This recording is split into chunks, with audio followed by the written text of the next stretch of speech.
Welcome to First Canada's FTC Sim tutorials. This series is about how to use FTC Sim, a First Tech Challenge robot simulator created by First Canada. So welcome back. Today I want to redo a video that I made a few weeks ago about the color sensor. Now the reason I'm redoing this is because the software is constantly evolving and they've made a change that's going to change the way we do this, so for the better. So here we go.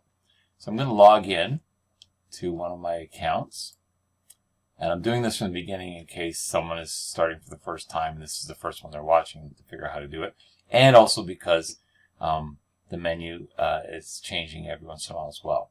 So while under the GUI has all sorts of little programs here that they've created, the one we're focusing on is FTC Sim. So when I go here, I have these options to choose from. So since we're dealing with the color sensor, this is the one I want to do. There are lots of choices of ones that you can do, and lots that you might want to do. It'll give you some chance to learn to code. But the one we're going to look at today is the easiest one, the one that was easiest for you to point this out. I've done it already, and you can see that the code gets rather lengthy. So just to recap, in virtually all of the puzzles that we do, this one called Color Sense, the object of the goal of the game is to program your robot so that it gets to one of the flags. If there's more than one, if there's only one, that's pretty clear. In this particular case, what's going to happen when I click on Go is that this little black square in the center of the field is going to change to red, and the next time maybe red again, and eventually it will change, alternating between red and blue.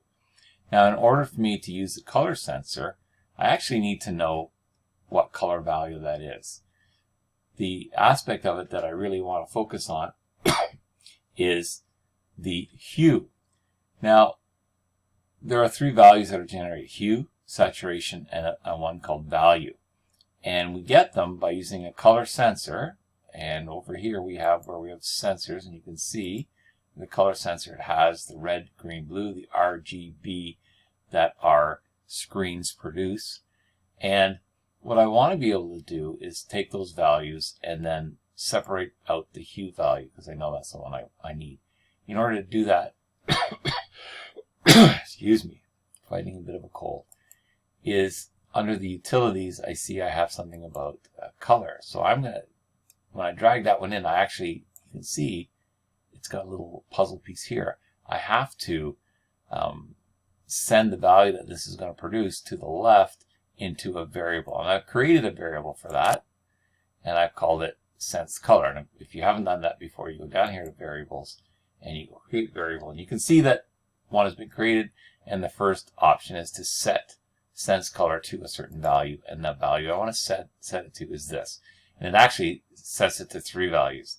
It gives you the color of the hue, the saturation, and the value.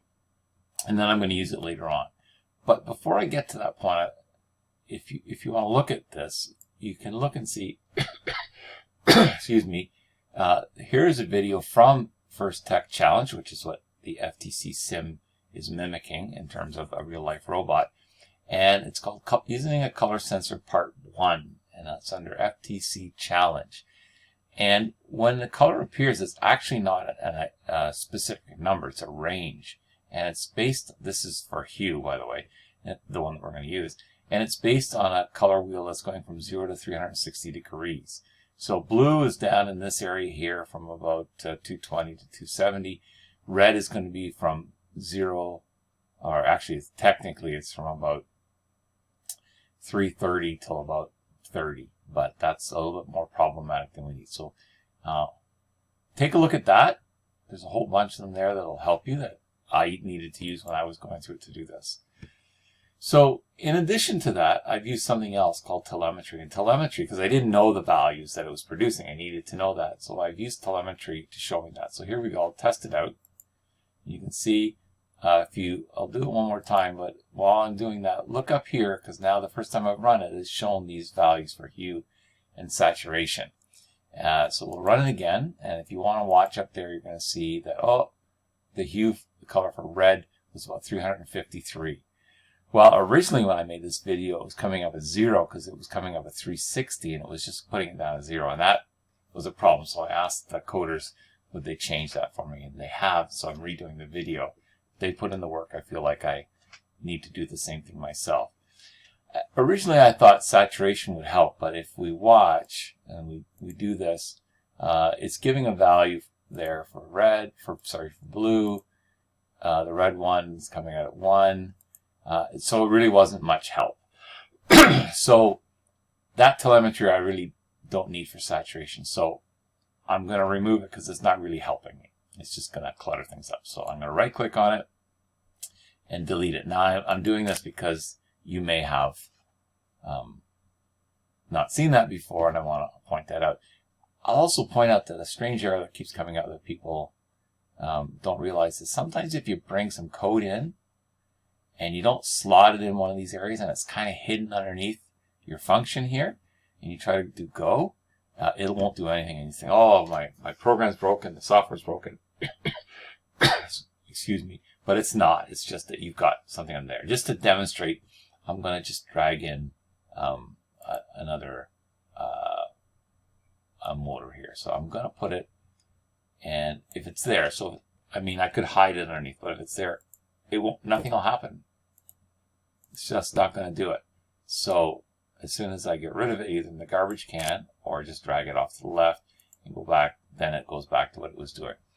But you'll notice, if I can get a red back here at some point, anytime, there we go, that it's not working exactly. There's a mistake. And you can see I've put here, it's a deliberate code error.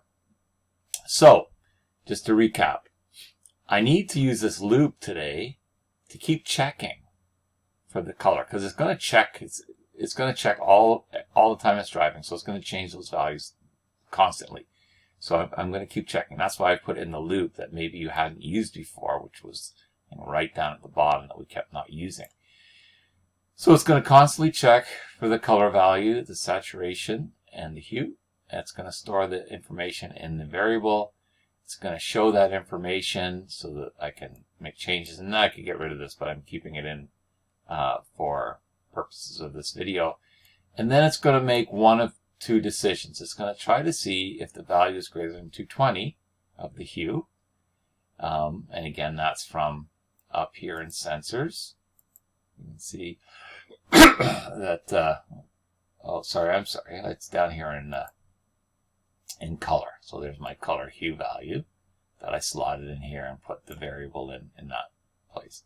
Now, the other thing I've done is I've started to use some of the logic. So we have our if, goes in there, and then I have a comparison. It's this equal sign, but you can see with the drop down, it gives me a bunch of choices. In this case, I want to say greater than 220. And then I'm going to make it turn left and so forth like we've done before. But then I have a second decision because that's dealing with my blue, if you remember from the color chart, and this is dealing with my red. The problem is when I do this, I do go, that works. That works. That works. And eventually it'll be red. Maybe one of these days. But that doesn't work. So there's a problem. So what's my problem? Well, my problem actually is it never does this one down here. It doesn't do the second if because of the value you've got in here. So it's going to do this one because 350 is greater than that one, right? So it's giving me a problem. So what I actually have to do is I have to use a little bit more logic. And the logic I have to use is my AND. So I'm going to put this as one side of my AND. I'm going to drag it in here. And the second side of my AND has to be that, yes, it can be greater than 220, but it also has to be less than 350. So I need to take this one right here. I need to duplicate that. And I need to slot it in there. So I needed to have a compound if where it's doing two things. It's doing two comparisons at one time. So it can't just be greater than 20. It must be greater than 20. And it has to be less than 350. So let's save this and we'll try it out again. Here we go. Oh, I've messed it up. Now, I'm doing my trial and error, and I have made a mistake. What could be my mistake? Let me take another look here. And this is the mistake. Oops. This is a mistake, if I can get that one back. There we go.